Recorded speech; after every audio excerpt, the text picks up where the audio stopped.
ఈ దినమంతా ఎలాగో మీ కొరకు బ్రతకడానికి మీరు మాకు ఇచ్చిన గొప్ప సందర్భం పెట్టినందున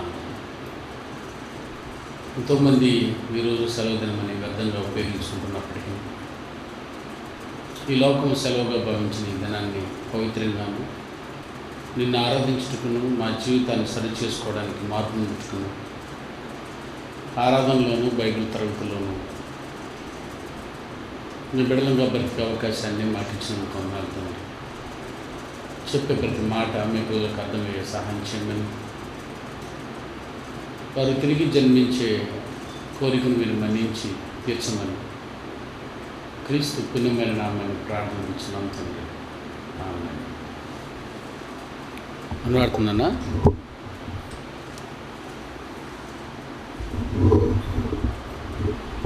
వినబడుతుందా మైక్లో? సరే, ఎంతవరకు చూసానైనా మానవుని గురించిన సత్యంలో వేరే సహజ వాంఛలను చూడాలి. చూసామా? చూడాలి. రైట్. మానవుడు ఎన్ని భాగాలన్నా? 2 భాగాలు. ఒక భాగము, ఇంకొక భాగము ఆత్మ. ఏ భాగాన్ని గురించి ఆలోచిస్తున్నాం? శరీరాన్ని గురించి ఆలోచిస్తున్నాం. అవునా? శరీరాన్ని దేవుడు దేంతో చేశాడు? నేల మట్టితో చేశాడు. ఓకేనా? సో ఈ శరీరానికి ఏమేమి పేరు పెట్టాడు? నీటి ఆవిరి. దేంతో పోల్చాడు? గడ్డి పువ్వుతోనూ, నీటి ఆవిరితోనూ, నీడతోనూ పోల్చాడు. ఓకేనా? ఇది శరీరంతో పోల్చినటువంటి సందర్భం చేసాం. శరీరాన్ని ఇచ్చి శరీరాలకు సహజ వాంఛలను ఇచ్చాడని చూసుకున్నాం. అంటే ఏదైనా సహజ వాంఛలు. సహజ వాంఛలు అంటే ఏయి? ఆకలి, కామము, గౌరవము, భద్రత, సాధించుట, దైవశక్తి. 6 ఇది కంటతో పెట్టారు. చెప్పాలన్నాను, మీకు గుర్తుందా? ఏమన్నా ఎవరైనా చెప్తారా? అందరూ చెప్పాలి. ఓకేనా? రైట్. ఇదే మెయిన్. ఇది అర్థం కాకపోతే కాన్సెప్ట్ అసలు ఏం అర్థం కాదు. ఈ సహజ వాంఛలు అన్నటువంటి సంగతి తెలియకపోతే అసలు ఈ పాఠం ఏం అర్థం కాదు. ఒక వ్యక్తి పాపం ఎలా చేస్తాడు అని అంటే దీన్ని బట్టే. ఇది అర్థం కాకపోతే ఇంక వేస్ట్ అయ్యింది. అందుకని జాగ్రత్తగా వినండి. దేవుడు మనిషిని చేసినప్పుడు, నేల మట్టితో ఈ శరీరాన్ని చేసినప్పుడు, ఈ శరీరానికి ఏముంచారంటే ఆయన సహజ వాంఛలను పెట్టాడు. వాంఛలను పెట్టి దాన్ని తీర్చుకునే విధానం కూడా పెట్టాడు. ఎట్టానట్టు తీర్చుకోకూడదు. ఓకేనా? ఆకలేసింది, ఎక్కడైనా అక్కడ తీర్చేసుకుందామా, ఎలాగైనా తీర్చేసుకుందామా, కుదరదు. ఎలాగలాగా తీర్చుకోకూడదు. కష్టపడే తీర్చుకోవాలి. చదివాం కదా? చూడలేదా? చూసామో చూడలేదనైనా? చూడలేదు. ఒకసారి చూడండి. ఆకలినిచ్చిన దేవుడు తీర్చుకునే విధానాన్ని కూడా ఇచ్చాడు. చూడండి, దశలోనికలకు రాసిన 2వ పత్రిక 3వ అధ్యాయము 10 నుంచి 12 వచనాల వరకు చూద్దాం.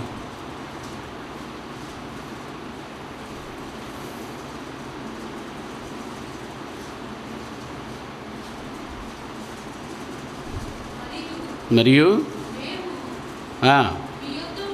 మీ యొద్ద ఉన్నప్పుడు ఎవడైనను పని చేయి నొల్లని ఎడల వాడు భోజనము చేయకూడదు అని మీకు ఆజ్ఞాపించితిమి కదా.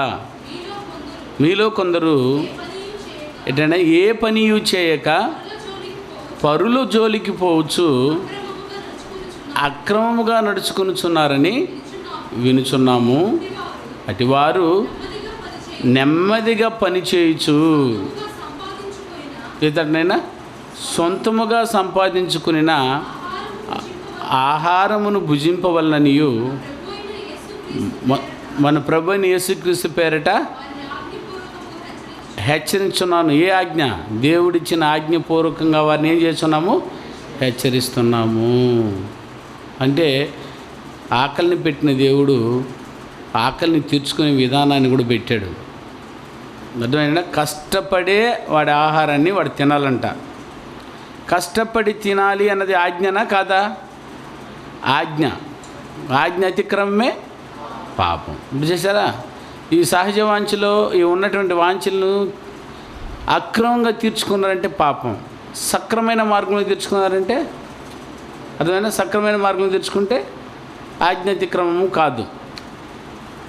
కాబట్టి ఆకలేసింది ప్రతి ఒక్కరికి, ఆకలిని తీర్చుకో. అందుకే కదా ఇవన్నీ నీకు ఇచ్చాడట.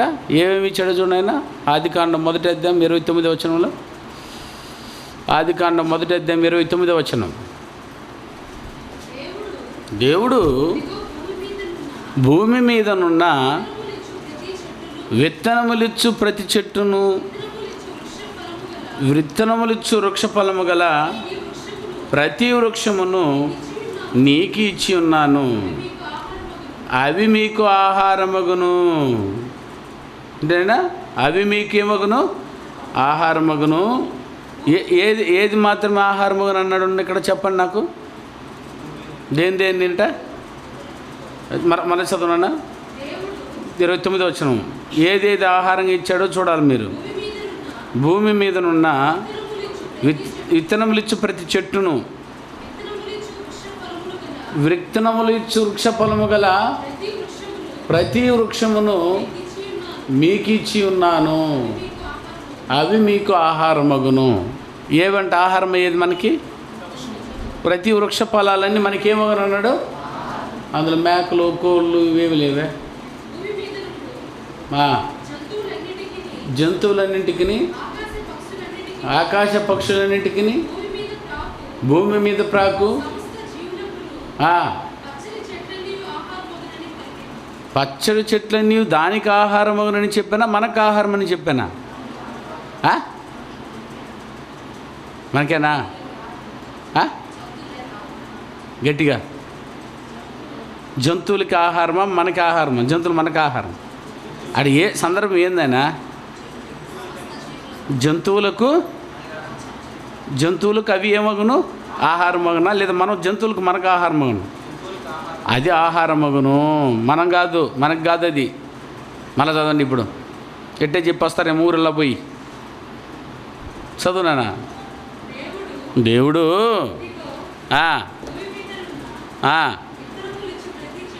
విత్తనములిచ్చే ప్రతి చెట్టును, ప్రతి వృక్షమును మీకు ఇచ్చున్నాను, అవి మీకు అయ్యేది ఆహారంగా. ఇప్పుడు చదవబోయేది. జంతువులన్నింటికి, ఆకాశ పక్షులన్నింటికి, భూమి మీద ప్రాకు సమస్త జీవులకును పచ్చని చెట్లన్నీయు ఆహారమగుననియు పలికెను. ఏమా? ఏది ఎవరికి ఆహారం అవుతాయి? ఇవన్నీ జంతువులకి ఏదేది ఆహారం అవుతుందట? ఆకాశ పక్షులన్నీ కూడా దేనికి ఆహారం అవుతుందట? పచ్చని చెట్లు. నీకే కాదు, పచ్చని చెట్లు ఆహారం. ఫస్ట్ పార్ట్ నీకు, రెండవ పార్ట్ ఎవరికా? జంతువులకి. జంతువులు కూడా పచ్చని మొక్కలే తినాలా. ఓకేనా? గడ్డి మేక ఏం చేయాలా? గడ్డి వచ్చి ఇదే కదా, పచ్చని మొక్కలనే కదా తినాలా. గొర్రెలు, ఆవులు, చతుష్పద జంతువులన్నీ, పక్షులు కూడా ఒక్కొక్కటి వచ్చి ఏరి తింటుంది ఆకుల్ని. అవునా కదా? అవి ఆహారం అగును అన్నాడు. ఇక్కడ ఏడ మనల్ని తినమన్నాడు. అన్నీ తినేస్తుంటారా అబ్బాయ? అన్నీ తినేస్తున్నారుగా. ఎక్కడ చెప్పాడు తినమని? ఏనా? అట్లా నేను తిని వచ్చి కూర్చున్నారు ఆదివారం కదా ఈరోజు అందరూ. అదా అక్కడ చెప్పలేదు, ఇక్కడ ఎందుకు చెప్పలేదు అని అంటే, ఇక్కడ పని కష్టం లేదు. అవాదము పండు తింటేనే చాలు. ఏ పని చేయని వాళ్ళకి పండు తింటే సరిపోద్ది. దానేనా? ఏ మట్టి పనికి పోయేవాడికి ఈ తిండి పెట్టామనుకో ఓళ్ళు వణికి వచ్చేస్తుంది. పనిని బట్టి ఆహారం. దానేనా? హీరోలకి ఏ ఆహారం పెడితే సరిపోయింది? జ్యూస్లే ఆ కుక్కలకి. ఎందుకని? కుక్క పనులు చేస్తారుగా. అదేం ఉపయోగపడే పనులు అయ్యి. అందువల్ల వాళ్ళ గ్రేట్లు అందులో వాళ్ళు. నేనైనా అందుకే కష్టం అంట. అది నటించేసేది కష్టం అంట, జీవించేదే ఇది ఈజీ అంట. ఎంత అన్యాయమయ్యా. జీవించి చూపించేది కష్టమంట. అంత తట్ట ఎత్తుకుని చూపిస్తాడు బొమ్మలో, కానీ నిజంగా తట్ట మోసేవాడు ఇది వ్యర్థం వాళ్ళ కంట్లోకి, అంతే కదనా.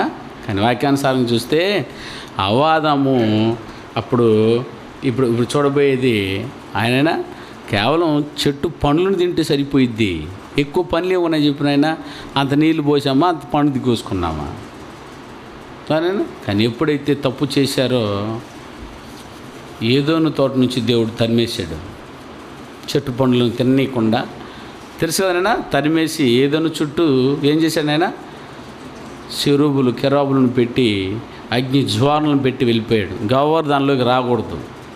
ఆడ బయటికి వెళ్ళిపోయిన తర్వాత అప్పుడు వ్యవసాయం చేయాల్సి వచ్చింది. అదేనైనా దేవుడు తరిమి కొట్టేసిన తర్వాత ఏమన్నాడు, నీ భార్య పట్ల నీకు వాంఛ కలుగును, వెళ్ళు నువ్వు చెమట వచ్చి ఏం చేయాలా, ఆహారాన్ని సంపాదించుకోవచ్చు. చెమట కింద కారిందనంటే కారాలంటే ఎంత కష్టమేమా, మట్టి పని చేయాలా, జేసీబీ పని చేయాలి, అన్ని పనులు చేస్తే కానీ ఏది రాదా, అంతిండదు. అప్పుడు మట్టి పని చేసి వస్తే ఈ తిండి సరిపోతుందన్నా, బాగా మట్టి పని పోయించిన ఒక ఆపిల్ పండించి కూర్చోబెట్టండి, నీరసం వచ్చి పడిపోతాడు, అవునా. అప్పుడు దేవుడు తిండి మార్చాడనమాట. ఇప్పుడు ఈ తిండి పెట్టాడు. ఇప్పుడు ఏ తిండి పెట్టాడో ఆదికాండం 9వ అధ్యాయం, ఆదికాండము 9వ అధ్యాయము 3వ వచనం చదువునైనా, లేదా మొదటి నుంచి చదువురా అర్థమవుద్ది. దేవుడు నోహును అతని కుమారులను ఆశీర్వదించి, మీరు ఫలించి అభివృద్ధి పొంది భూమిని నింపుడి, మీ భయమును మీ బెదురును అడవి జంతువులన్నింటికి, ఆకాశ పక్షులన్నింటికి, నేల మీద ప్రాకు ప్రతి పురుగునకును, సముద్రపు చేపలన్నింటికి కలుగును. అవి మీ చేతికి అప్పగింపబడి ఉన్నవి. ఏవేవంటే ప్రాణము గల సమస్త చరములు. చరములు అంటే ఏందైనా, చరాలంటే ఏందే, చరములు అంటే వీడి జనరేటర్ మీద పోయింది, పాట వినరా, జనరేటర్ వేయలా వచ్చిద్ది. నేను తలుపులు తెలుసుకోనిలే, ఎందుకులే జనరేటర్ ఊరికే డీజిల్ వేసి చేస్తారు. వచ్చేసింది, దిగులోకి వచ్చేసింది. రైట్, చదువునన్నా. ప్రాణము గల సమస్త చరములు మీకు ఆహారమగును. సమస్త చరములు అంటేనైనా చరములు, మాంసము, అదే అర్థం. చరములు అంటే అర్థం ఏంటి, మాంసము. సమస్త చరములు మీకేమగును, ఆహారమగును. దాంతోపాటు పచ్చని కూర మొక్కలనిచ్చినట్లు వాటిని మీకు ఇచ్చున్నాను. అయినను మాంసమును దాని రక్తముతో మీరు తినకూడదు, రక్తమే దాని ప్రాణము. రక్తాన్ని తీసి ఆడబడేసి ఇక మీరు దంచేయండి అన్నాడు, అవునా. అది సింగపూర్, మలేషియాలో చూసామా, అట్లే ఉడుకుతూ ఉంటుంది టేబుల్ మీద, ఒక్కొక్కడికి ఒక టేబుల్. నన్ను ఫ్యామిలీ ఆడంతా కొంపలో అన్నం వండుకోరు, నన్ను అందరూ హోటల్ మీద బతకడమే. ఎందుకను, భర్త ఒక బాగా కారు వేసుకుని ఉద్యోగం వెళ్ళిపోతే, భార్య ఒక కారు వేసుకుని ఉద్యోగానికి వెళ్ళిపోతే, పిల్లలు కాలేజీకి వెళ్ళిపోతారు, లేదా ఉద్యోగం ఉంటే వాడు ఉద్యోగానికి వెళ్తాడు.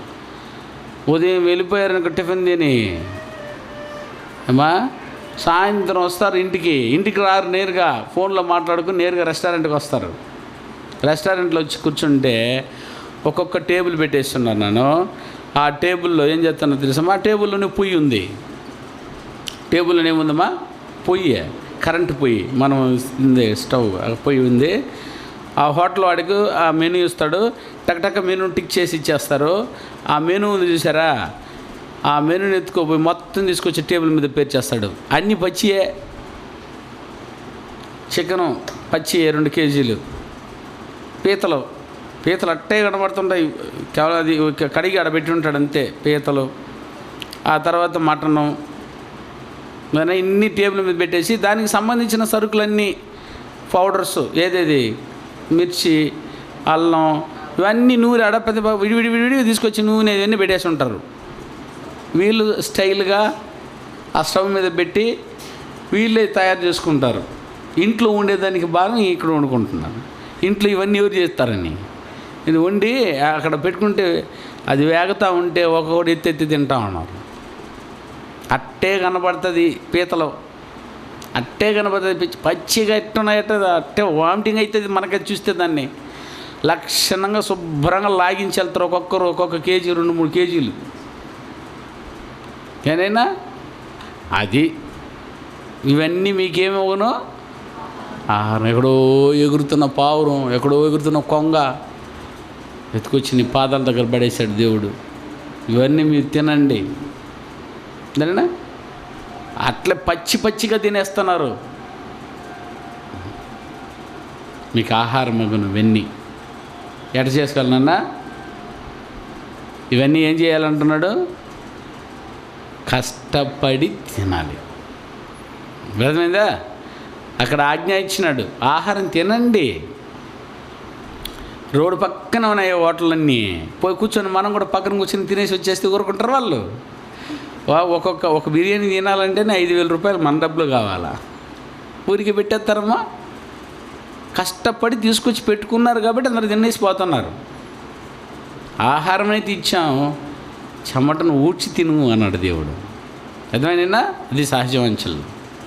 ఒకటి కష్టపడి తినాలి. ఇవన్నీ మీకు ఆహారం మగును. కనబడేదల్లా ఆహారమే, కానీ పోయి గబాన్ని తీసుకొని తినకూడదు. అర్థమైందా? కష్టపడి ఎత్తుకోపోయి తిను. ఇది శిక్ష. అందుకు అన్నీ ఇచ్చాడు దేవుడు. అన్ని పంటలన్నీ ఇచ్చాడు, అన్ని పండ్లన్నీ ఇచ్చాడు, కూర మొక్కలన్నీ ఇచ్చాడు. ఇవన్నీ మీరు ఏం చేయండి? కష్టపడి దాని చేత తినండి. వ్యవసాయం చేసుకో, తిను. ఉద్యోగం చేసుకో, తిను. వ్యాపారం చేసుకో, తిను. అంతేగాని ఇంకొకటి జోలికి మాత్రం నువ్వు పోకూడదు. ఇంకొకటి ఆహారం జోలికి మాత్రం నువ్వు పోకూడదు. పోయావా? ఆజ్ఞ అతిక్రమం. ఆజ్ఞ అతిక్రమమే పాపం. సహజ వాంఛని మీరేమంటే పాపం. ఇంక అన్ని ఆజ్ఞలు. అలాగే కామం. సరేనా? కామాన్ని ఇచ్చాడు దేవుడు. కామమును తీర్చుకునే విధానం కూడా ఇచ్చాడు. ఒకసారి చూడండి, కొరింథీయులకు రాసినటువంటి మొదటి పత్రిక 7వ అధ్యాయము మొదటి 4 వాక్యాలు చదవండి. కొరింథీయులకు రాసిన మొదటి పత్రిక 7వ అధ్యాయము మొదటి 4 వచనాలు. స్త్రీని ముట్టకొనుట పురుషునికి చాలా మేలు, అయినను జారత్వము జరుగుతున్నందున, బాగానండి మాటను, జారత్వము జరుగుతున్నందున ప్రతివానికి సొంత భార్య ఉండవలెను, ప్రతి స్త్రీకి సొంత భర్త ఉండవలెను. ఏమని అర్థమైందమ్మా ఇక్కడ మీకు?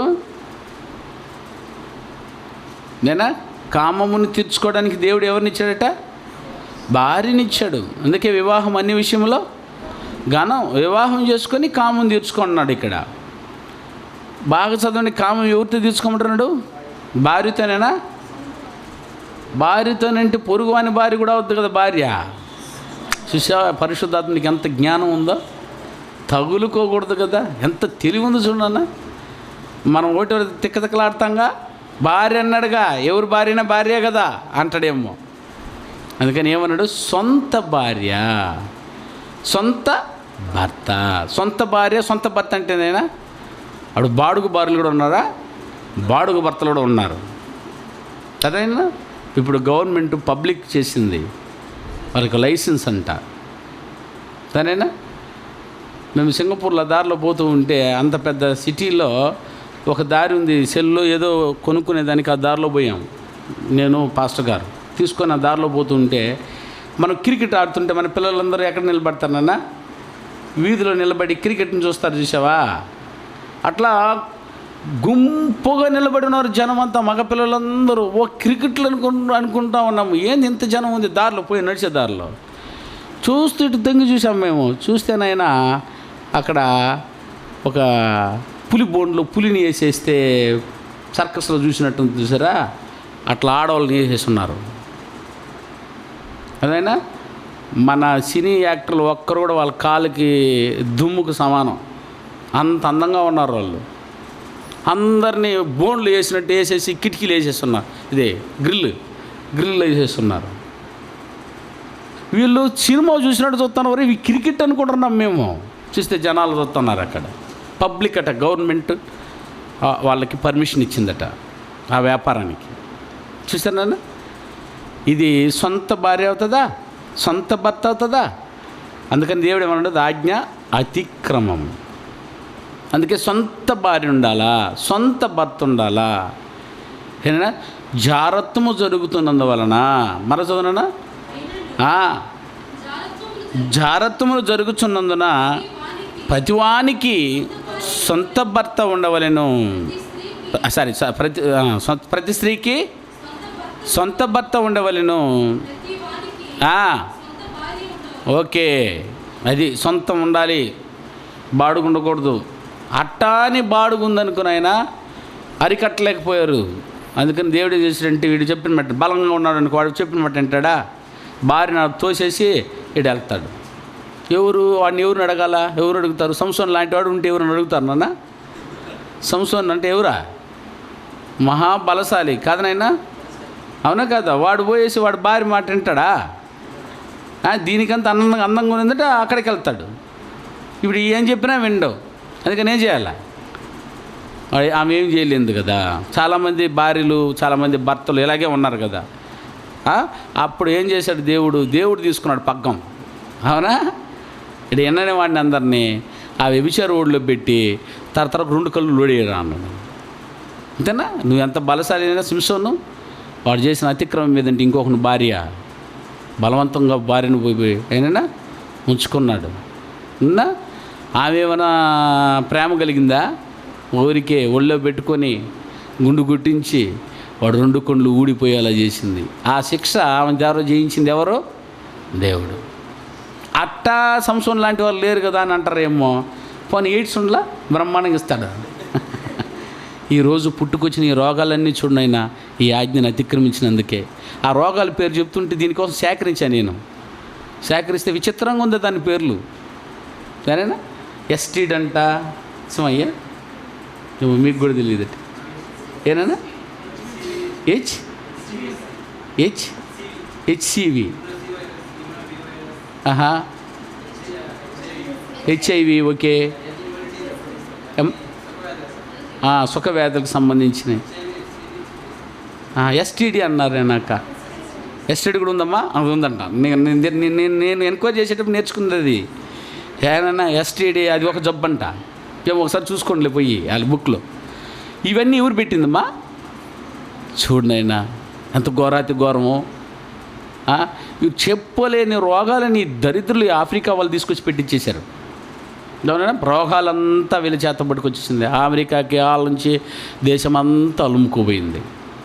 అందుకనే దేవుని శిక్షను తప్పించుకోవడానికి ప్రతి ఒక్కడికి సొంత భార్య ఉండవలను. ప్రతి భార్యకు సొంత భర్త ఉండను. ఆజ్ఞ ఇచ్చాడు, నేనైనా ససవాంఛనిచ్చాడు, ఆజ్ఞనిచ్చాడు. ఏ జబ్బు రాదు చూడు, తన భర్తతో తన భార్యతో ఉంటే అది ఆజ్ఞ. ఆకలి కష్టపడి తీర్చుకో, కామం భార్యతో తీర్చుకో, గౌరవం. నెక్స్ట్ ఏదైనా గౌరవం ఎలా పొందాలనుకుంటాం మనము? యోహాను రాసిన మొదటి పత్రిక 1వ అధ్యాయం 3వ వచనం చదువునన్నా. యోహాను రాసిన మొదటి పత్రిక 1వ అధ్యాయము 3వ వచనం. యోహాను రాసిన మొదటి పత్రిక 1వ అధ్యాయము 3వ వచనం.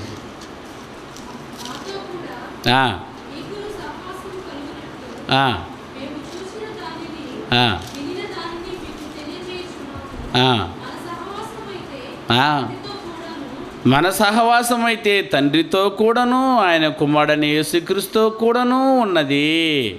మనము సంతోషము సంపూర్ణమగుటకై మీ సంగతులను రాయిచున్నాము. మా సహవాసము, మా గౌరవము మా సహవాసంలోనే ఉంది. ఏనైనా సహోదరులు ఒకరికి ఒకరు గౌరవించుకోవాలి. బలవంతంగా లాక్కోకూడదు దీన్ని. సరేనా? సహోదరులను మనం ఏం చేయాలైనా హృదయపూర్వకంగా గౌరవించాలి. దాన్ని బలవంతంగా వలన స్కూల్లో టీచర్లు కొంతమంది ఏం చేస్తుంటారన్నా బలవంతంగా నమస్కారాలు చేయించుకుంటారు. అవునా? ఏరా నమస్కారం చేయవా అని కొడతారు. సరే అని ఎదురుకు వచ్చాడని దరిద్రం వస్తున్నాడు, వీడికి ఒక నమస్కారం అని చెప్పేసేటప్పుడు నీ అబ్బా అదేనా ఎవరు పోయిన తర్వాత ముందేమో నమస్కారం అనేది, ఆ తర్వాత దొంగ కదడా అనేది. అతి బలవంతంగా ఉండకూడదు. గౌరవం అనేది ఎలా ఉంటుందని అంటే సహోదరుల మధ్య. నేను ఒకటి సహోదరులు చూడంగానే ఏం చేసుకోవాలంటే ఒకరికి ఒకరము. రోమీయులకు రాసిన పత్రిక 16వ అధ్యాయం చూడు ఎంత బాగా చెప్పాడు దేవుడు. ఇది కూడా తప్పు చేస్తారన్న దొంగలు. రోమీయులకు రాసిన పత్రిక 16వ అధ్యాయము అందరూ తీయండి. రోమీయులకు రాసిన పత్రిక 16వ అధ్యాయము 15వ వచనం నుంచి చదువమ్మా.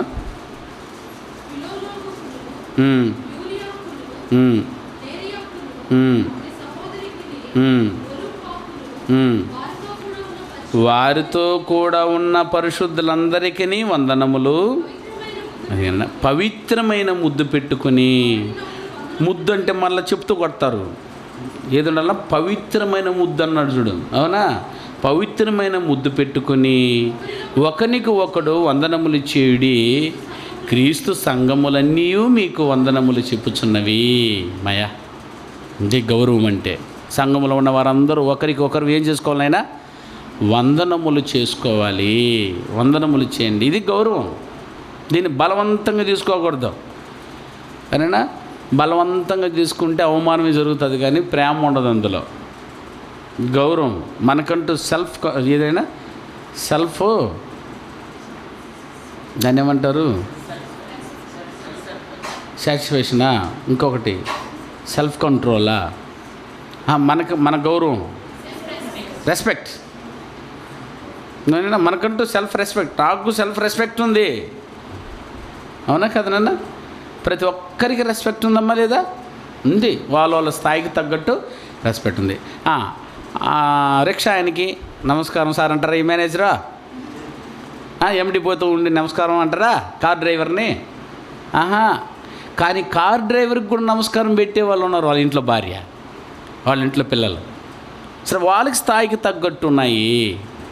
కానీ సంగమునకు వచ్చినప్పుడు అందరూ మేము ఒకే సహవాసం మంది ఉన్నామన్నారు యోహాన్ గారు. మేము ఒక్కరమే, మాకు వేరే ప్లేట్ అన్నం, వారికి వేరే ప్లేట్ అన్నం కాదు. అందుకే సంఘంలో ఆ కార్యక్రమాలు పెట్టింది. అర్థమైందేనా? ఒక్క స్థాయి కలిగిన వారము, ఒకే గౌరవం అందరికీ ఒక్కసారి వందనాలు. మధ్యలో కనబడేస్తారు కదా, వందనాలు చెప్పేస్తాం. అయినా అందరికీ హృదయపూర్వకంగా గౌరవిస్తాం లేచి. అర్థమైందేనా? ఇది బలవంతంగా లాక్కోకూడదు. అర్థమైందేనా? అన్నీ మీకు అందరూ సంఘములన్నీ మీకు ఏం చెప్తున్నాయి? వందనాలు చెప్తున్నాయి. కొంతమంది ఏమంటారు తెలుసా? చూసినప్పుడు స్తోత్రమా ఒకే నరికేయాలి. స్తోత్రం ఏందన్న? స్తోత్రం ఎవరికి సంబంధించింది? స్తోత్రము దేవుడే అర్హుడు. కొంతమంది పక్కుండే వాళ్ళందరూ స్తోత్రం అయ్యా పేరు చెప్పి, స్తోత్రం అయ్యా వెంకయ్య, స్తోత్రం అయ్యా వెంకయ్య స్తోత్రం. స్తోత్రార్హుడు ఎవరు నాన్న? దేవుడు మాత్రమే. Praise lord Prabhudas, praise lord Prabhudas కింద ప్రైజ్ లార్డు ఏమని అడిగితే వింత చెప్తారు అక్కడ. ఇంత వివరంగా రాసి ఉంటే, ఒకరిని ఒకరు కలుసుకునేటప్పుడు వందనాలు చేసుకోండి అని వివరంగా రాసి ఉంటే, దీన్ని వదిలిపెట్టేసి వీడు సొంతమైన పదాలు పెడతాడా? ప్రైజ్ లార్డ్ రా కూర్చుందాం, ప్రైజ్ లార్డ్ చేద్దాం, అయినా దేవుణ్ణి పూజిస్తాం, రా ఆరాధనకు రా పూజిస్తాం. దానిలో కనబడి ప్రైజ్ లార్డ్ బ్రదర్. ఏంది ప్రైజ్ లార్డ్? ఎవరికి ప్రైజ్ లార్డ్? ప్రైజ్ ఎవరికి చేయాలి? నువ్వు రా కూర్చుందాం, రా ప్రైజ్ లార్డ్ చేద్దాం. లేని పొందని ఇరికి ఇచ్చేసి వృద్ధి ఇచ్చేసారు జనాల మధ్య. కానీ ఒకరికొకరు కలిసినప్పుడు చెప్పుకోవాల్సింది ఏదట? తెలుగులో పచ్చిగా అపురూపంగా రాసి ఉంటే, ఇంత పదం మించిన పదం ఏదో చూపి నాకు. అది అరేనా వందనాలు చెప్పు, గౌరవంగా అద్భుతంగా ఉందన్నమాట. అది అలా గౌరవాన్ని అలా కాపాడుకోవాలి ఒకరొకరం. కొరింథీయులకు రాసిన పత్రిక 2వ పత్రిక 13వ అధ్యాయం 14వ వచనం ఏదో చెప్తున్నాడు చూడండి. కొరింథీయులకు రాసిన 2వ పత్రిక 13వ అధ్యాయము 14వ వచనం. 13-14 పరిశుద్ధాత్మ సహవాసమును మీ అందరికీ తోడయ్యుండునుగాక. ఆయన సహవాసం అందరిది గౌరవం, ఒకరికి ఒకరు అందరం గౌరవంగా ఉండాలని. అర్థమైందేనా? అలాగే భద్రత సాధించటం ఉంది అక్కడ. రైట్, సాధించటం చూడండి, భద్రత చూడాలి. భద్రత తర్వాత సాధించటం, అది మార్చుకొట్టినట్టున్నాడు. భద్రత, ప్రతి ఒక్కరికి భద్రత అవసరం. వేరేనా? అవునా కదా? ప్రతి ఒక్కరూ భద్రంగా ఉండాలి లేదా? ఇవ్వబడిన దేహాలన్నీ ఏం చేసుకోవాలి? మనం భద్రంగా కాపాడుకోవాలి. ఆ భద్రంగా కాపాడుకునే వాంఛను మనకు పెట్టాడు. అవునా?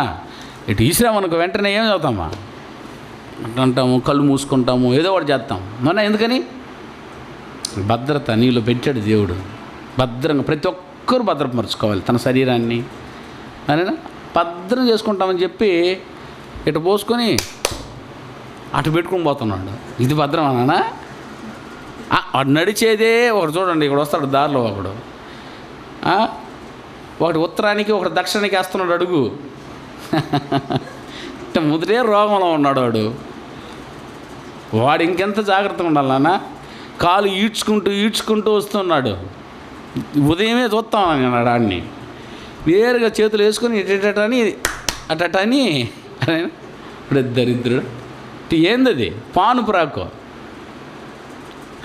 ఏదైనా హాన్స్ ఓగా నలిపేసి ఆకుని ఇట్లా ఇక్కడ పెట్టుకుంటున్నాడు.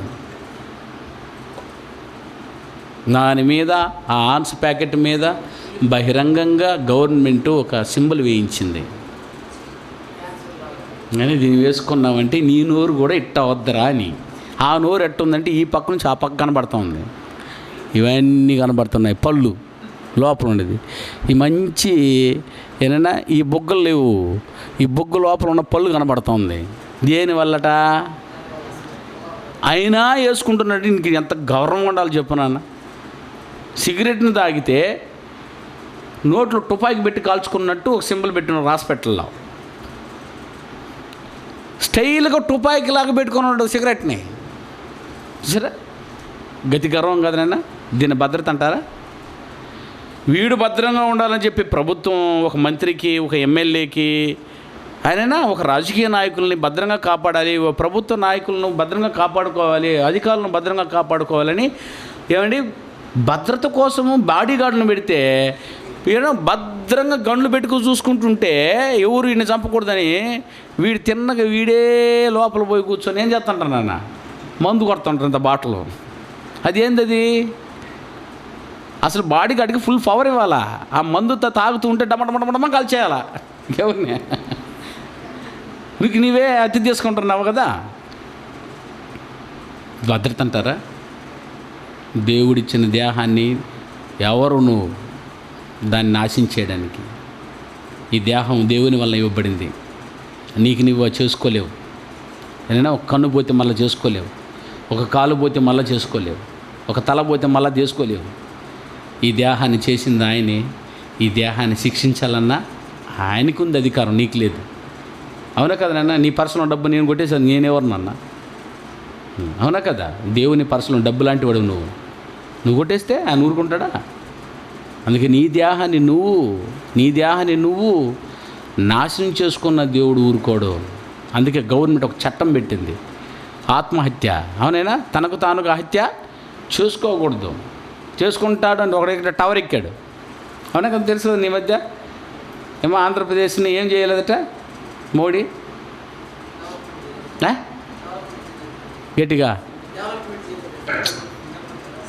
కాదు నన్ను, ఆంధ్రప్రదేశ్కి ప్రత్యేక హోదా ఇవ్వలేదట. అవునా? మేము ఇప్పుడిప్పుడే విడిపోయాం కదా, మాకు ప్రత్యేక హోదాగా మాకు ఒక బడ్జెట్ పెట్టు, మా గవర్నమెంట్ నేను పోషించుకుంటాను అని చంద్రబాబు నాయుడు అడిగితే పోరా ప్రత్యేక హోదా లేదు గీత లేదన్నాడు. ఇది విన్నా వీడు ఒకడు తగ టవర్ ఎక్కేసాడమ్మా. ఏ టవరా? BSNL tower. ఎంత ఇక్కడ ఉంది బిఎస్ఎన్ఎల్లో. దాని పైకి ఎక్కితే హోదా ఇచ్చేస్తాడా? అవునా? పైకి ఎక్కి కూర్చొని 2 రోజులైనా అన్నం తింటలేదట. అక్కడ కూర్చొని ఏమరా ఎందుకు ఎక్కేవరా అని అంటే, ప్రత్యేక హోదా మన ప్రదేశానికి ఆంధ్రప్రదేశానికి ఇచ్చేంతవరకు నేను దిగను, నేను చచ్చిపోతాను అన్నాడు. నువ్వు చావకూడదు, పోలీసులు పొండిరా. నాకు నేను చచ్చుకుంటే నీకేమి? చావకూడదు నువ్వు. ఎవరిది ఆ దేహం? ఎవరిచ్చారు ఆ దేహాన్ని నీకు? అందుకే ఎవరైనా తమకు తాము హాని కనిపించుకోకూడదు. అందుకే పాన్ప్రాకు నమలకూడదు. అందుకే ఏనైనా ఒక్కాకులు ఇవ్వకూడదు. మీరు ఒక్కాకు అంటే కిల్లి ఇచ్చా అని అడుగుతారేమో. మరలా నేను చెప్పేది ఆకులో మంచి ఆరోగ్యం ఉంది, కానీ ఆకుతో పాటు ఏం వేసుకుంటున్నారా? అది వద్దు. ఆకు ఉత్తాకు నములువో, అదేదైనా తమలపాకు ఒక్క ఆకు కిల్లీలో కూడా మళ్ళీ గందరగోళం ఉంది. స్వీట్ కిల్లి తిను, దర్జా అదేదైనా బీడ ఇవేం తినమాకు. తెన్నీరులో ఉన్నాయి చూడు, చెప్పారు అదంటే ఇంకొక దారి కనిపెట్టేస్తాడు వీడు. అందుకని దేవుడు చక్కగా ఏర్పాటు చేసి నీ దేహాన్ని నువ్వే భద్రం చేసుకోవాలి. నేను అడుగుపోతాను అన్నాడు తీర్పు దినమందు. నేను నీకు ఇచ్చిన దేహాన్ని ఏం చేయబోతావు, ఏం చేశావు అనేనా?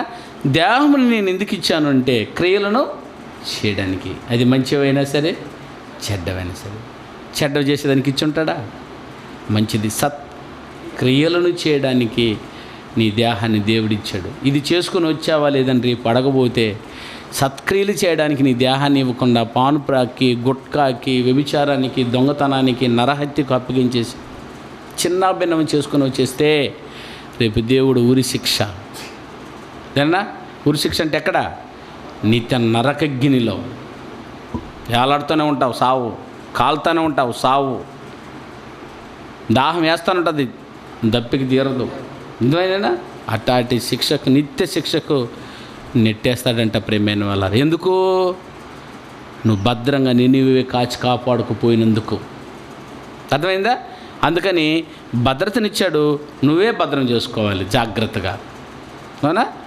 బలవంతపు అవసరం లేదు దానికి. అందుకని భద్రతను గురించి మాట్లాడుతూ హెబ్రీయులకు రాసిన పత్రిక 12వ అధ్యాయము 28వ వచనం ఏదో చెప్పాడు చూడన్న. 12వ అధ్యాయము 28వ వచనం, హెబ్రీయులకు రాసిన పత్రిక 12వ అధ్యాయము 28వ వచనం.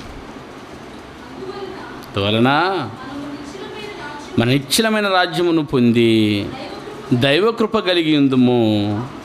ఆ కృప కలిగి వినయ భయభక్తులతో దేవునికి ప్రీతికరమైన సేవ చేయుదుము నీ దేహములో.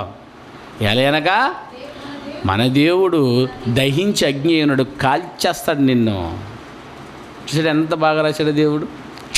ప్రీతికరమైన సేవ చేయ నీ దేహంతా. ఏదైనా పాను ప్రాకు దొరుకుంటూ ఇంకో 4 రోజులు బతకవా? ఇంకొక 4గురికి వాక్యం చెప్పేవాడు కదా. అందుకని నీ దేహాన్ని భద్రంగా నువ్వే భద్రపరుచుకొని తద్వారా సేవ చెయ్యి. ఓకేనా? ఆకలి, కామము, గౌరవము, భద్రత, సాధించుట అనే ఈ వాంఛని పెట్టింది దేవుడు. ఎందుకు తెలుసా? సాధించడానికి. చాలామందికి పట్టుదల ఉంటుంది. నేను చిన్నప్పటి నుంచే పిల్లలు తెలిసిపోతారు, ఇల్లు సాధిస్తారు, పట్టుదల ఉన్న వాళ్ళు ఇల్లు అని మనకు తెలిసిపోతారు. ఎలాగూ వారు చేస్తున్న పనిని బట్టే వారు కనబడిపోతారు, సాధిస్తారా లేదని. ఏనైనా మొక్కలోనే తెలిసిపోద్ది పైరు బాగా వస్తుందా లేదని. సాధించే గుణాన్ని దేవుడు పెట్టాడు కొందలోకి ఎక్కువ. ఇప్పుడు సాధించని గుణం అని సాధించాలి నేను అని ఆ పట్టుదల లేకపోతే ఈరోజు మీరు కూర్చొని లేరు ఇక్కడ. గంట సేపు ఏం చేయాలని వచ్చానన్నా అనే కదా, వాక్యం వినాలనే కదా వచ్చారు. అయ్యేంతవరకు ఏం చేస్తూ ఉంటామా? నడుము నొప్పి వచ్చినా కూర్చొని ఉంటాం. అవునా కదా? నడుము నొప్పి వచ్చినా, కాలు నొప్పి వచ్చినా, కళ్ళు నొప్పి వచ్చినా, ఏ నొప్పి వచ్చినా 2 గంటల వరకు కంపల్సరీ కూర్చొని ఉండాలి. దీని పేరే సాధించడం అనే గుణం. అది లేదంటే ఏ పని చేయలేరు. కూర్చోగానే నా వల్ల కాదనింది అనుకో, ఇంకా ఆ పని అయిపోయినట్టుగా. అవునే కదా? ప్రతి పనిని, ఉద్యోగానికి వెళ్ళినా, వ్యాపారానికి వెళ్ళినా, వ్యవసాయానికి వెళ్ళినా, నువ్వు ఎక్కడికైనా వెళ్ళు, సాధించే అనే గుణం నీ దేహంలో లేకపోతే ఏ పని నువ్వు చేయలేవు. అవునంటారా కాదంటారా? ఎవరైనా చేయాలంటే ఏం చేయాలన్నా సాధించాలి అంటే ఖచ్చితంగా ఆ వాంఛ నీకు ఉండి తీరాలా. కూర్చో, చేసేసిపో. అది ఒక్కొక్కసారి ఓపిక నశించిపోతూ ఉంటుంది. ఆయన మళ్ళీ సినిమా థియేటర్కి వెళ్తావు 2 గంటల 2.5 గంట గమ్మును కూర్చొని చెప్పుతో కొట్టినట్టు. అవునైనా గమ్మును కూర్చొని చూస్తూ ఉంటాం. కింద నలులు పెరుగుతుంటాయి కూడా.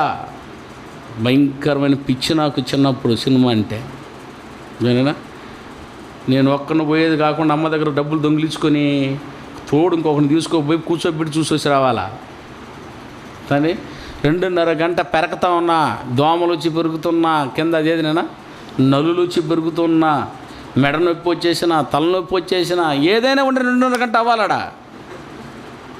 అన్నా కదా, ఎగ్జామ్కి వెళ్తారు, అదే 2.5 గంట. అవునా కదా? ఖచ్చితంగా అన్ని ప్రశ్నలకు తెలియకపోయినా తెలిసిన ప్రశ్న గుమ్మ రాసేసిన టైం ఉందని అంటే ఏందరా అప్పుడు వెళ్ళిపోతాను అనుకుంటున్నావు, మళ్ళీ రాయి అని అన్న 2.5 గంట అయ్యేంత వరకు రాత్రి.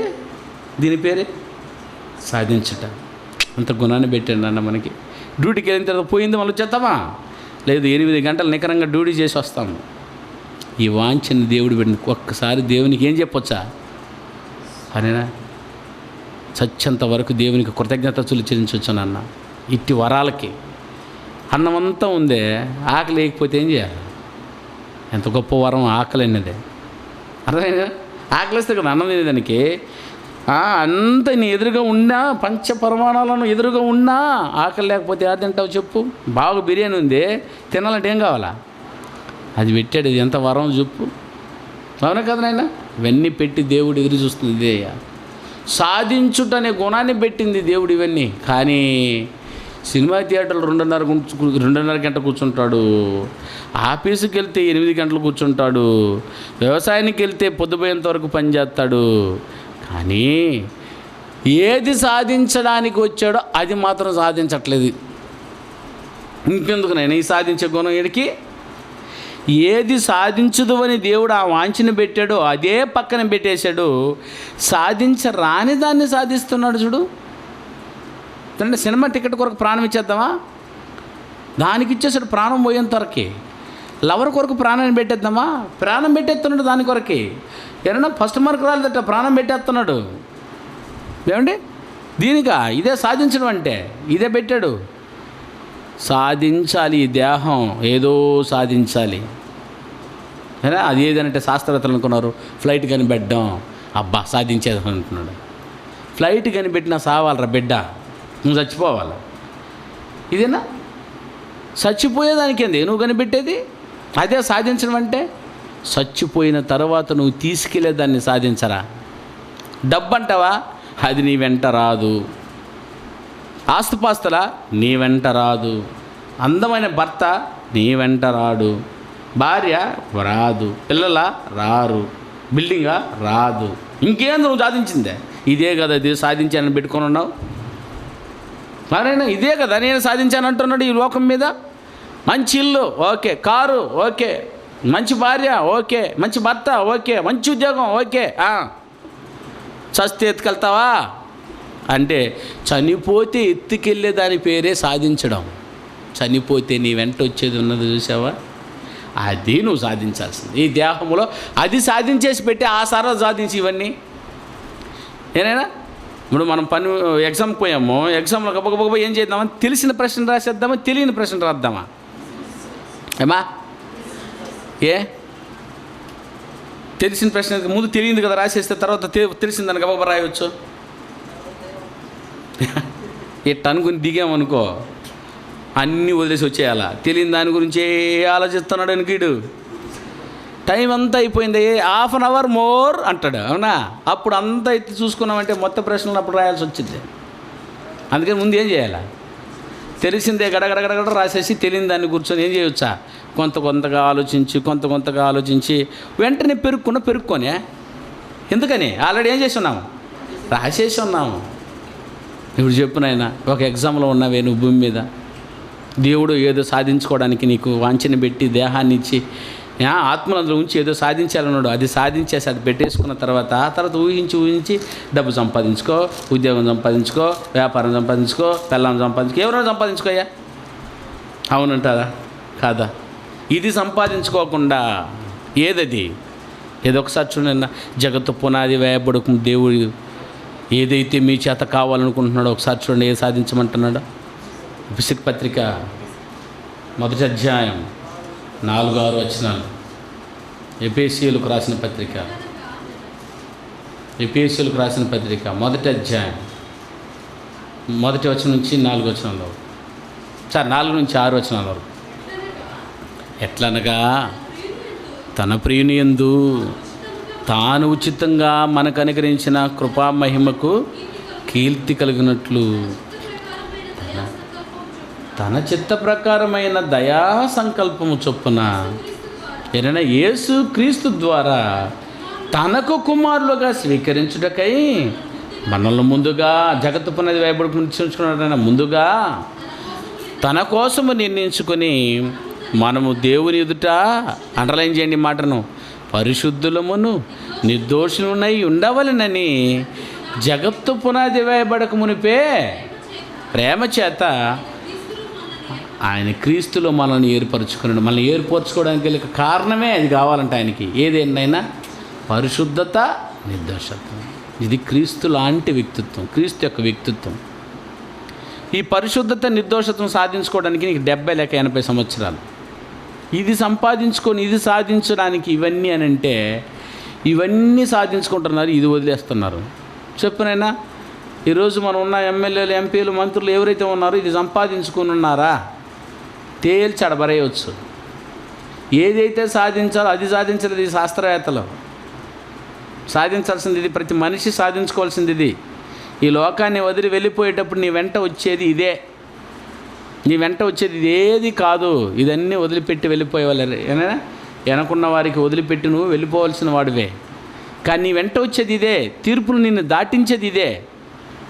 అరేనా రేపు సంఘమును ఎత్తబడిపోయే సంఘం కూడా ఏదో ఒకసారి చూడైనా ఎపిసోడ్కి రాసిన పత్రిక 5వ అధ్యాయం 27వ వచనం.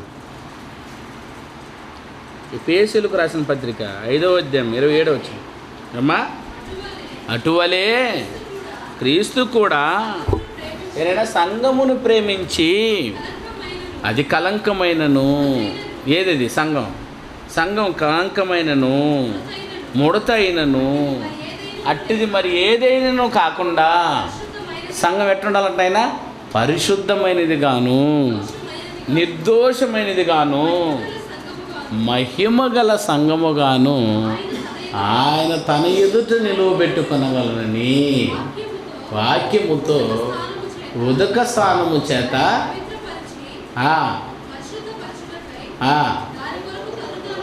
తను తానే అప్పగించుకున్నాడు. ఏ సంఘాన్ని ఎత్తుకెళ్తాడంటే ఆయన? పరిశుద్ధమైన సంఘాన్ని, నిర్దోషమైన సంఘాన్ని. ఇవి సంఘానికి వస్తున్నది మీరు ఎందుకంటే ఆయన ఇవి సాధించడానికే. ఇవి రెండు సాధించుకోకుండా పాట బాగా పాడతానంటే ఎందుకు నీ పాట? నీ వాక్యం బాగా చెప్తాను ఎందుకు నీ వాక్యం? కొంతమంది ఇది చేసి అది వదిలేస్తారు, అది చేసి ఇది వదిలేస్తారు. ఇది చేసుకోవడానికి కదా చేస్తా ఉంది. అయినా ఒక పాట పాడడానికి పాటే మైకే ఆయనకి స్టైల్. ఇందులో ఏముంది మైక్లో? బాగుపడాం ఓకే, బాగుపడలా ఇదే ఉందిలేనా? సంపాదించుకోవాల్సిన దాన్ని సంపాదించుకో. సరేనా? నన్ను మంచి బోధకుడు నడిపించుకోవాలి అనుకుంటుంటారు చాలామంది. మంచి బోధకుడు అయితే సరిపోయిద్దా? మర్మాలు చెప్తాడు. చెప్పని పరిశుద్ధత, నిర్దేశత లేకుండా మర్మాలు చెప్పేయాలాము నువ్వు. అర్థమైందన్నా? కాదటయ్యా, దేవునికి కావాల్సింది ఇవి. అది నువ్వు సంపాదించుకో, ధైర్యంగా జోబీలు పెట్టుకుని ఉండు. ఎప్పుడైతే రాని సావు. బాగా చదివేసిన వాడికి ఎగ్జామ్ ఎప్పుడు పెట్టినావు? రెడీ అయిపోయాడు, బాగా చదివేస్తున్నాడు, రాసేస్తే ఫస్ట్ మార్క్ వస్తుంది. ఇప్పుడు పెట్టినా ఎగ్జామ్ అవును కదా? ఎప్పుడైనా పెట్టినా బాగా చదివి ఉన్నాను నేను. బాగా చదివిన వాడికే వచ్చే నెలలో ఎగ్జామ్ అంటే అబ్బా ఇంకొక నెలలో దోస్తే బాగున్నా, వాయిదా వేస్తే బాగున్నా. ఎందుకని ఇది చదవాలా? యేసుక్రీస్తు రాకడ వస్తే ఇప్పుడా రాని చూద్దాం అంటారా ఎవరైనా? ఎందుకంటే సిద్ధపడలా. ఆయన ఏదైతే అడగడానికి వస్తున్నాడో, ఏదైతే తీసుకెళ్ళడానికి వెళ్తున్నాడో మన దగ్గర, అవే లేకపోతే ఎందుకమ్మా ఈ బ్రతుకు? ఇది సాధించు. ఇప్పటి నుంచి గుర్తుపెట్టుకోండి అన్న, ఈ లోకం మీద బ్రతకడం ఈ రెండు సంపాదించడానికమ్మా. నీకు ఉద్యోగం లేదు, భూమి మీద ఉద్యోగం లేకుండా బతికానంటే నో ప్రాబ్లం. పరిశుద్ధత, నిర్దోషత్వం ఉందనైనా రాపోదాం అంటాడు. అదే కదా లాజరు దగ్గర తీసుకెళ్ళింది. అన్నీ ఉంది, నన్ను వదిలిసిపోతున్నావు ఏదన్నాడు. ఎవరా? ఆడబడు, నోరెత్తి మాకు అది కనిపించే దారిలోకి వెళ్ళు, పో నేరుగా పో, రా అయ్యా రా అన్నారు. ఎవరా? పాతాళం. ఎవరినే? ధనవంతుడిని. అదే లాజర్ని. ఆయన ఏం ఉద్యోగస్తుడు కాదు, ఆయన ఏం వ్యాపారస్తుడు కాదు, ఆయనకి కార్లా లేదు, బంగ్లా లేవు, ఏమి లేవు. ఆయన దగ్గర ఉండేది రెండే రెండు, పరిశుద్ధత, నిర్దోషత్వం. దేవదూత వెంటనే దిగింది. ఎవరు చావంగానే లాజరు అట చనవంగానే రెండు దిగాయి, దేవదూతలు వచ్చి దిగాయి. ఆహ్వానింపబడిన లోకానికి వెళ్దాం రండి అయ్యగారు. నిన్ను తీసుకురమ్మని తండ్రి ఆజ్ఞ. రా వెళ్దాం, దారి అది కాదు, ఇలా పోదాం రా అని అపురూపంగా తీసుకెళ్ళి పరదేశంలో కూర్చోబెట్టింది లాజరుని. వీడికి దిక్కు తెలియకుండా తీసుకుని వెళ్ళే వాళ్ళు ఉంటుంది దారి, ఏనా తడుముకుంటూ పోయాడు. ఇది కావాలని బాగుంది, పోయాడు, దిగాడు.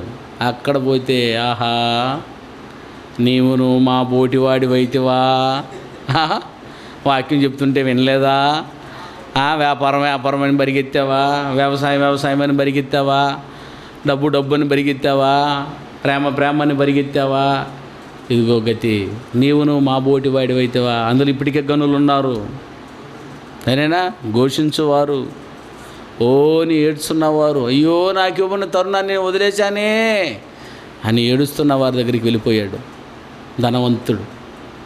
ఈ ధనం ఉంటే ఇంకేముంది అనుకుంటున్నారు అందరం. వద్దండి అని, ధనం వద్దని నేను అంటం లేదు, అది అవసరానికి కావాలి. అది పరిశుద్ధత నిర్దోషతను సంపాదించుకోవడానికి అది మనకు కావాలి. కానీ పరిశుద్ధత నిర్దోషత్వం పోతూ ఉంది తద్వారా అంటే అది వదిలిపెట్టేసేయ్యా, వద్దు. అందుకే ఈ సహజ వంచన పెట్టింది. ఏదైనా ఆకలి, ఏదైనా కామం, గౌరవం, భద్రత సాధించుట, లాస్ట్ ఎక్కడ పెట్టారు చూడ, నేను ఎత్తుకోపోయి దీన్ని దైవాశక్తి. వాంఛలో రాసేదాన్నప్పుడు కూడా ఎత్తుకో, ఎక్కడ పెట్టున్నాడు దాన్ని లాస్ట్లో దైవాశక్తి. దేహము ఉన్న వారందరికీ ఏముందట అయినా దైవాశక్తి, దేవుని మీద ఆసక్తి, దాని పేరు దైవాశక్తి. అందరికీ ఉంది నాన్న ఇది దైవశక్తి. ఉందయ్యా, అందరికీ ఉందా లేదా? ఉంది. అది ఎట్ట కనుక్కోవడం? నేనేనా ప్రతి ఒక్కరికి ఉందా? చిన్నపిల్లలకు ఉందా? చిన్నపిల్లలకు దైవశక్తి ఉందా? ఆకలి చిన్నపిల్లలకి లేదా? లేదనుకునేరు. ఈ చెప్పబడినవి 6 చిన్నపిల్లలకు కూడా ఉంది, బాలుర్లకు కూడా ఉంది, యవనులకు కూడా ఉంది, పెద్దలకు ఉంది అనా. కాకపోతే పరిపక్వత పొందలేదు, ఇక్కడ పరిపక్వత పొందింది. అవునా కదా నాయన? ఈ దైవాశక్తి, దేవుని ఆసక్తి ప్రతి ఒక్కరికి ఎప్పుడో ఒకప్పుడు ఆ ఆసక్తి కూడా లేస్తుంది. చదువుకోవాలా అని ఆసక్తి. ఎవడు చెప్పనా చదవడు ఈ దరిద్రుడు. అమ్మ పొరకుతో 4 బాధినా రాలా చదువు, కానీ ఒకరోజు వచ్చింది చదువుకోవాలి నేను. మారు అని పోలీసులు కొట్టినా మారలా ఈ ఎదవ, ఒకరోజు వాడే మారుతాడు. దీన్నే సెల్ఫ్ కంట్రోల్. ఎప్పుడో ఒకరోజు మారే అవకాశం వస్తుంది వాడికంటూ. దాని వాళ్ళు ఏమన్నాడు, 6th సెన్స్ అంటారు దాని పేరు. 6th సెన్స్ పనిచేసేటప్పుడు మారుతాడనేది. అవునా? 6th సెన్స్ ఇక్కడ 6వ వాంఛ దైవ శక్తి, దేవుని ఆసక్తి ప్రతి ఒక్కరికి ఉంటుందనన్న. దాన్ని మెరుగుపరుచుకోకుండా పక్కన పడేస్తారు అందరూ. అందుకే దేవుడు కనబడరు వాళ్ళకి. దేవుని మీద ఆసక్తి ఉన్న వారిని చూడండి, తొందరగా దేవుని కనిపెట్టేస్తారు. ఒకడు ఇందుకు మునిపి దేవుని గురించి సత్యం చెప్పేటప్పుడు చెప్పాను. ఒకడు ఏనా ఎక్కడికి వెళ్ళాడట? అడవికి వెళ్ళాడు. అడవికి వెళ్ళి కట్లు కొట్టుకునేదానికి పోయాడు. కొట్టాడమ్మా, కట్లు కొట్టాడు. దేవదారు మానో ఏదో ఒక మాను కొట్టాడు. కొన్ని తీసుకొచ్చుకున్నాడు. ఏం చేశాడు అమ్మాయి? కట్లు పొయ్యిలకి ఉపయోగించాడు. కొంత ఏం చేశాడు? రొట్టె కాల్చుకున్నాడు. అయినా ఇంకొంత ఏం చేసుకున్నాడు? చలి కాల్చుకున్నాడు. ఆ మిగిలిన తుండుతో మళ్ళీ నెక్స్ట్ పని ఏంటి? ఎంత బాగుందో. కట్టెలకంటూ వృత్తికంటూ నడుక్కొని వచ్చాడు, అమ్ముకున్నాడు. ఇంకా కొంచెం తెచ్చాడు. ఆ కొద్దిలో ఏం చేసుకున్నాడు? ఆహారం వండి తిన్నాడు, రొట్టెలు కాల్చుకున్నాడు. ఇంకొందుకంతా బాగా తిన్న తర్వాత ఏమొచ్చిందా? చలి వస్తే చలిగా అంచుకున్నాడు. ఆ తర్వాత ఇంకేం వాంచి పుట్టింది వాళ్ళ? దేవుని మొక్కాలన్న వాంచి ఎవరు చెప్పలేదు, వాడికే పుట్టింది అది. దేవుడు అదే పెట్టాడు. ఎంత గొప్ప దేవుడు తెలుసునన్నా దేవుడు అంటే. మీలో అందరికీ ఆ వాంఛని పెట్టి ఒకరోజు నన్ను తడువులాడి కనుగొందురు. సరేనా? నన్ను తడువులాడాలి అని అంటే వీళ్ళకి ఏం ఉండాలా? ప్రతి ఒక్క దేహంలో ఏం పెట్టాలా? దైవ శక్తిని పెట్టాలి. సరేనా? ప్రతి ఒక్కరికి పెట్టండి ఆయన దేవుడు దీన్ని. చిన్నపిల్లల మొదలు పెద్దల వరకు పెట్టి దీన్ని ఎక్కడో ఒకరోజు తడువులు ఆడుకోవాలి వీళ్ళు. యావత్తు భూమి మీద అపోస్తుల కార్యములు 17వ అధ్యాయం 26వ వచనం. అపోస్తుల కార్యములు 17వ అధ్యాయం 26వ వచనం. మరియు యావత్తు భూమి మీద కాపురము ఉండుటకు ఆయన దేవుడు ఒకరి నుండి ప్రతి జాతి మనుషులను సృజించి, ఈ మనుషులందరూ ఏం చేయాలంటే ఆయన ఒకవేళ దేవుని తడువులాడి కనుగొందురో ఏమో అని తను వెదుకు నిమిత్తము దైవాశక్తిని పెట్టాడు. ఈరోజు ఆ శక్తి ఉంది కాబట్టి మీరు ఇక్కడికి వచ్చారు వెతుక్కుంటూ. సరేనా? వాడికి వచ్చినట్టు తిన్నాడు, కాల్చుకున్నాడు, చలిగాల్చుకున్నాడు, అన్నీ అయినా నెక్స్ట్ ఫర్దర్ ఏంది అని అంటే వాడికే తెలియకుండా దేవుడు కావాలి వాడికి. వెంటనే అక్కడ వరకు ఆ మొక్కను కట్ చేసేసి దేవుని చేసుకుని దాన్ని మొక్కాడు. ఆ శక్తి అయితే వచ్చింది కానీ ఆ శక్తిని రాంగ్ వేలో ఉపయోగించాడు. ఆకలి అయితే వేసింది కానీ ఇంకొకరు అన్నం పెరిగి తిన్నట్టు ఉంది అది. అర్థమైన? ఆకలి వేసినాడు ఏం చేయాలైనా తన కష్టార్జితంతో ఆకలిని తీర్చుకోవాలి. దైవాశక్తి వచ్చింది, ఏం చేయాలి దైవశక్తితో? నిజ దేవుణ్ణి వెతికి ఉండాలి. కానీ అద్రుదారిలో వెళ్ళాడు. దేవుడు ఎంత గొప్పవాడనంటే తను వెతికి కనుగొంటారు అని అందరికీ సమీపంగా ఉన్నాడా దూరంగా ఉన్నాడా? చూనేనా? మా ఆయన మనలో ఎవనికి దూరముగా ఉండువాడు కాడు. ఎప్పుడు దూరంగా ఉండంటే ఎక్కడ ఉన్నట్టు అర్థం? దగ్గరనే ఉన్నాడమ్మా, దగ్గరనే. ఇందుగలడు అందు లేడని సందేహం. ఎందులో వెతికినా అందులో దేవుడు కనబడతాడు. దేవుడు ఉన్నాడు, నీ దగ్గర ఉన్నాడు, నీకు కావాల్సిందల్లా చేస్తున్నాడు. నన్ను ఎప్పుడైనా కనుక్కుంటాడా అని అవన్నీ మనమే కనుక్కోలేదు. దగ్గరున్న ఆయన మనం కనిపెట్టలేదంటే గుడ్డోళ్ళం కదా మనం. అవునంటారా కాదంటారా? ఇన్ని రోజులు కనుక్కున్నారా మీరు? గుడ్డలు కదా. అదేనా? ఇన్ని రోజులు కనుక్కున్నారని దేవుడిని? లేదు. దేవుని గురించి సత్యం తెలుసా? లేదు. రాలా. ఎందుకంటే వాంచి ఉండి కూడా రాలేదే. దేవుడు గొప్ప అవకాశాన్ని ఇచ్చాడు. ఏ రోజైనా నా బిడ్డ నన్ను తడువులాడుకోవాలి అని ఆ వాంఛని పెట్టాడు. అది ఇదిగో పని చేస్తామని చూసారా? వచ్చాం, వింటున్నాం, నేర్చుకుంటున్నాం దేవుని గూర్చి, నిన్ను గూర్చి. అర్థమైందా? ఎంత అపురూపమైన అవకాశం చూడండి. దానికి పెట్టి వాంఛని పెట్టి నేను దైవాశక్తిని పెంచుతున్నాడు. ఒక్కొక్కరిని పెంచుకోవాలి, రోజు రోజు పెంచుకోవాలి. పెరిగి పెరిగి పెరిగి పెరిగి పెరిగి దేవుడైపోవాలి నువ్వు. దేవుని యొక్క వాక్యం ఎవరికి వచ్చునో అదే దైవాలుగా మారిపోతారు. ఇది వచ్చే కొద్దీ నేర్చుకునే కొద్దీ దైవాలం అయిపోతాం ప్రియమైన వాళ్ళరా. అందుకే ఆ వాంఛను పెట్టాడు దేవుడు. ప్రతి ఒక్కరికి ఉందని ఆ వాంఛ, దాన్ని అవలంబించుకోండి. అర్థమైనా? ఆకలేసింది, ఎంత పొట్ట ఉందమ్మ పుట్టినప్పుడు మనకే? ఇంతే పొట్ట. అవునా? అమ్మ దగ్గర తాగే పాలు ఎంత ఉంది చెప్పు? లీటర్ తాగుతామా? లేదు. అంత తాగిన కడుపు నిండిపోతుంది. అంత పొట్టలో ఉన్నాను. ఈరోజు 2 కిలో బిర్యానీ పెట్టిన వాళ్ళ ఏం చేసాం? దాన్ని డెవలప్ చేసాం. ఇంత పొట్టని ఎంత పొట్ట చేసాము చూడు. ఒక్కొక్కరికి ఎంత పెద్ద పొట్టలు పెట్టుకొని ఉంటారు చూడు. అవునంటారు కదా? విశ్వాసం ఏడుందా? విశ్వాసం ఏడుందనా? ఇంత ఉంది. పొట్టేమి ఇంత, విశ్వాసం ఇంత.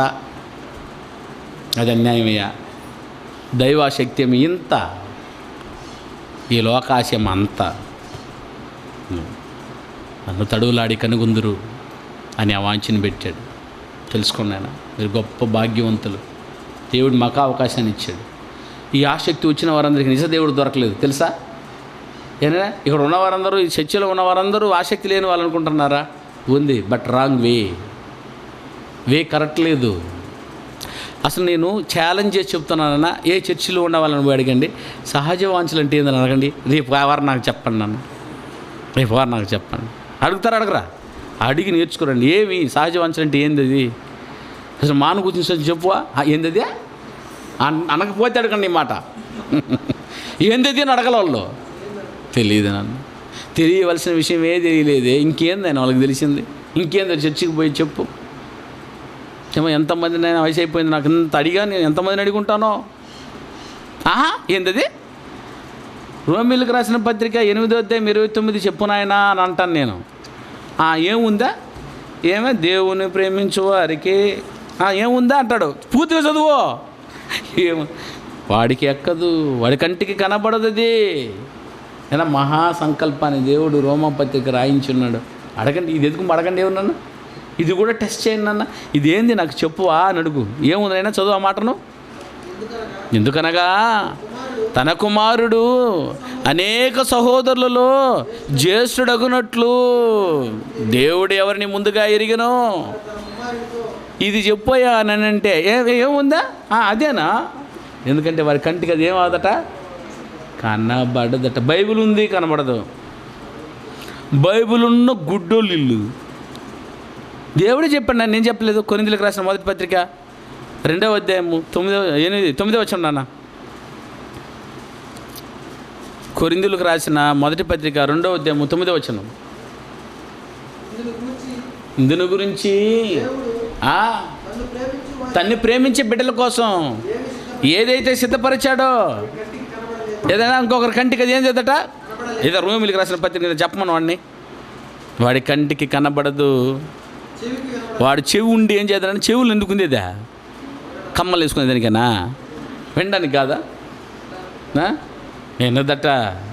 వారి చెవులుండియో వారికి వినబడదు, వారి మనిషి హృదయమునకు అది గోచరము కాలేదు అని రాయబడి ఉన్నదే.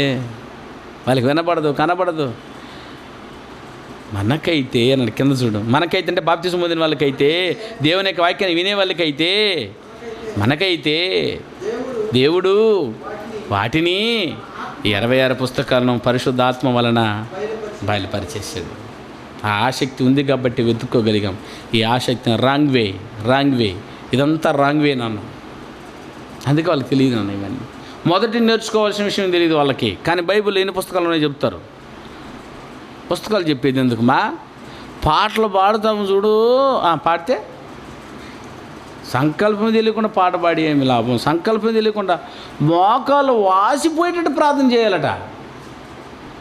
మోకాలు వాసిపోతే చాలు నాన్న. మోకాలు వాసిపోయిన వాళ్ళందరికీ పరలోకం అని దేవుడిని చెప్పేస్తే చిన్నగా లాస్ట్ రోజు వెళ్ళి అందరూ ఏం చేయవచ్చా, వాతలు వేసుకుని వెళ్ళిపోవా? ఇది కాదు దేవుడు అడిగేది. దైవాశక్తితో నువ్వు సాధించవలసిన దాన్ని సాధించు. పరిశుద్ధత, నిర్దోషత్వం. అందుకే నీకు దేహం ఇవ్వబడింది. ఈ దేహంలో దేవుడు పెట్టాడు. దీని అందరూ ఏం చేస్తున్నారన్నా, నిష్ప్రయోజనంగా ఉపయోగిస్తున్నారు. ఇది మానవుని గురించిన సత్యంలో 1 పార్ట్. ఏదది? శరీరం అంటే ఎలా చేశాడు.